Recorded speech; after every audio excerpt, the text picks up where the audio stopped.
Hey guys, welcome to Silver Lake Honey channel. It is mid-November. Last week we had beautiful temperatures, 65 plus and up to 70 degrees. Bees were flying and it was wonderful to see in North Iowa high temperatures like that. Usually like next week we have temperatures are cooling down around 40 degrees and at night down to 17 degrees. One of the things that beekeepers do, a lot of beekeepers are preparing their bees for the winter by adding emergency food. I'm completely against adding emergency sugar bricks or sugar camp dry sugar method to all your beehives.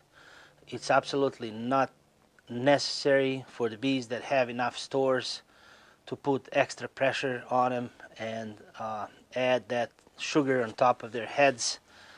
I usually don't do any feeding till late February, early March.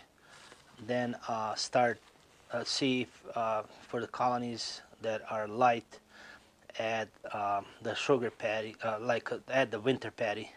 And I have the recipe on my previous videos. You can check that in my previous videos. The best food for honeybees, of course, is honey.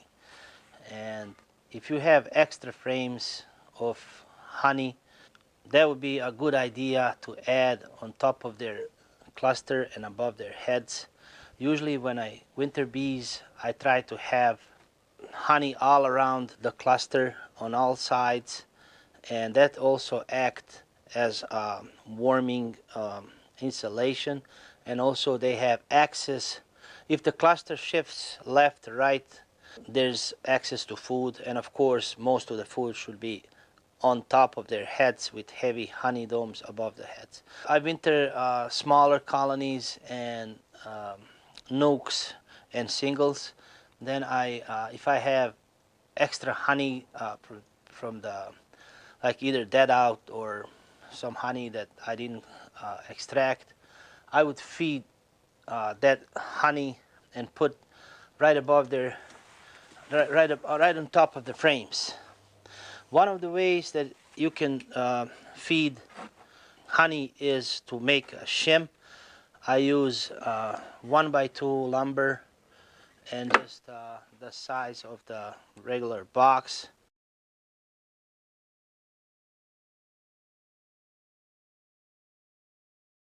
You can remove the foundation and just watch the angle of the cells, you know, when you put it back. So if this is like full of honey, you can just feed it on top of the cluster like that,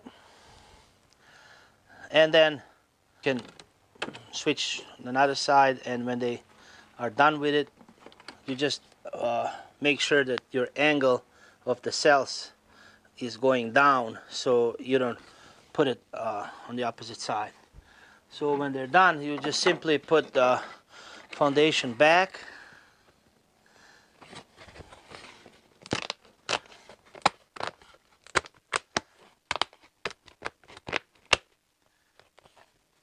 and when you put the foundation back, bees will easily, you know, use this frame to fill, you know, either with brood or with honey.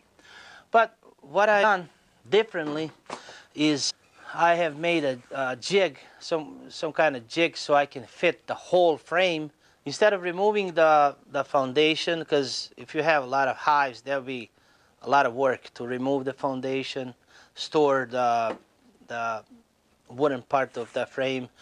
When they're done, then put it all together back. Or if you have plastic frames, you can't use this because it doesn't fit. So it doesn't fit here. So what I have done, I've used 1x2 lumber, and I made slits, you know, on 4 sides,